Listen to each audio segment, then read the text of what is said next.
bem-vindo ao Scryzer aqui, e no vídeo de hoje vou falar sobre os 2 primeiros episódios da segunda temporada de House of the Dragon. Eu já tive acesso aos episódios, logicamente, gente, esse vídeo não vai ter spoilers, mas pelo menos vai ser um esquenta aí pra temporada, porque vocês sabem que vão ter vídeos semanais pra falar por detalhe de cada episódio, mas esse vídeo aqui é pra gente alinhar as expectativas e o que você pode esperar pra segunda temporada a partir desses 2 episódios que eu já vi. Eu nem acredito que esse dia chegou.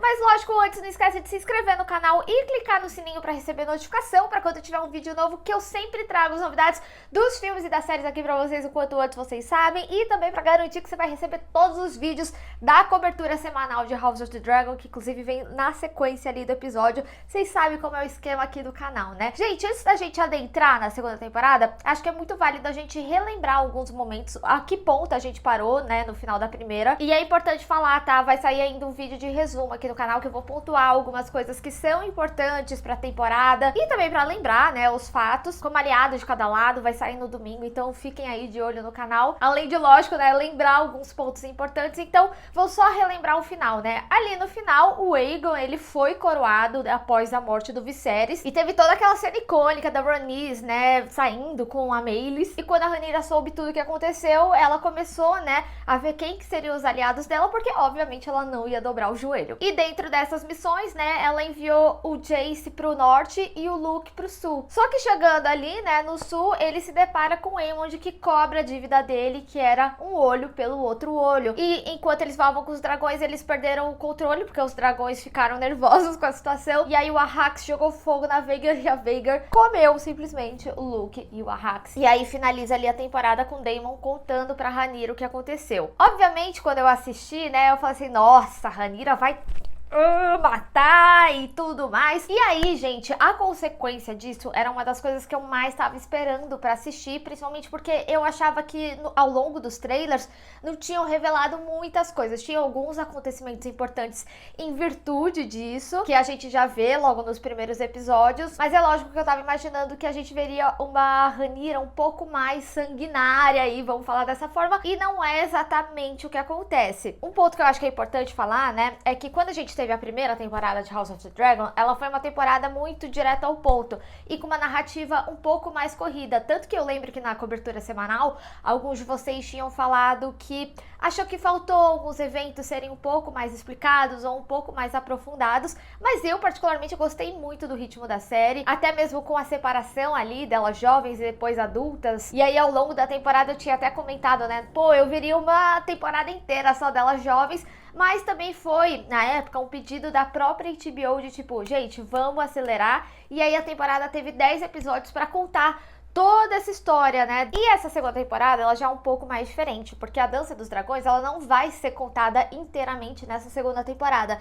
Então, o que a gente tem aqui com relação a ritmo é um ritmo um pouco mais devagar, vamos colocar dessa forma. Então, a gente tem menos acontecimentos, pelo menos nesses 2 primeiros episódios que eu assisti. Já tem acontecimentos importantes, sim, como momentos icônicos do livro, pra quem leu, né, sabe principalmente do que eu tô falando, pra esse momento inicial, pelo menos. Mas é uma narrativa que me lembra muito Game of Thrones, porque são episódios que, digamos assim, eles são mais temáticos. Então, por exemplo, o primeiro episódio, ele é um episódio mais relacionado a luto e ansiedade, vamos falar dessa forma, porque é um episódio que as coisas, elas ainda estão sendo definidas. E eu preciso dizer pra vocês, né, eu tinha visto uma entrevista da Olivia Cooke falando que o primeiro episódio, ele ia ser 2 vezes, ou algo assim, né, sei lá quantas vezes, que ele ia ser mais pesado que o Casamento Vermelho. Eu particularmente não achei. A grau comparativo, eu acho o primeiro episódio da primeira temporada mais pesado do que o primeiro episódio da segunda temporada, apesar de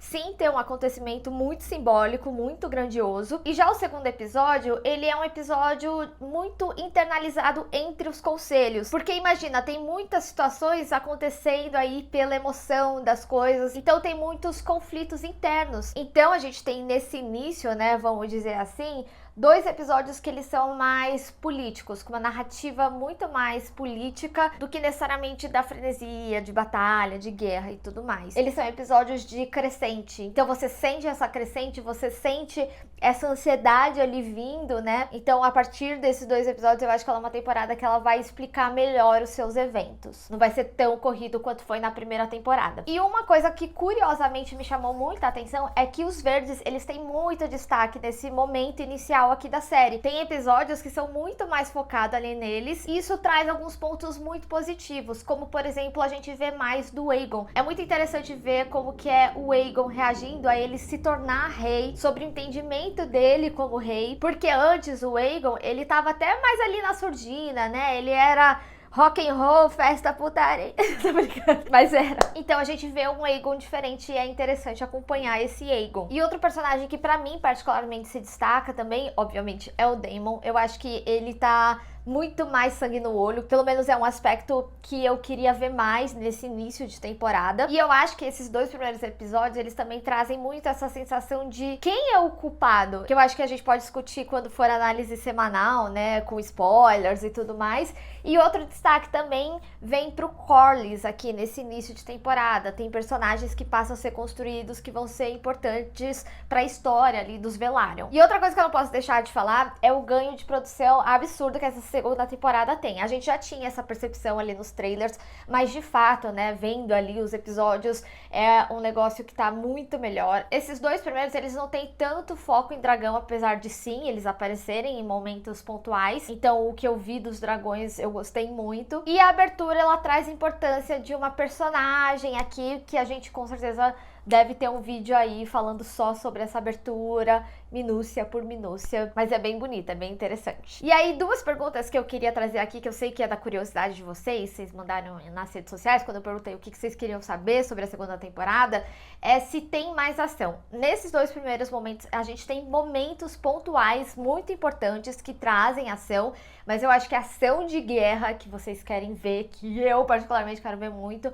vai ser um pouco mais pra frente, talvez algo que seja pontuado no 3º ou 4º episódio, tendo em vista, né, os eventos do que a gente vê nesses 2 primeiros. E se teremos, né, morte de personagens importantes? Bom, gente, essa pergunta, ela é bem sensível, mas digamos que isso já começa.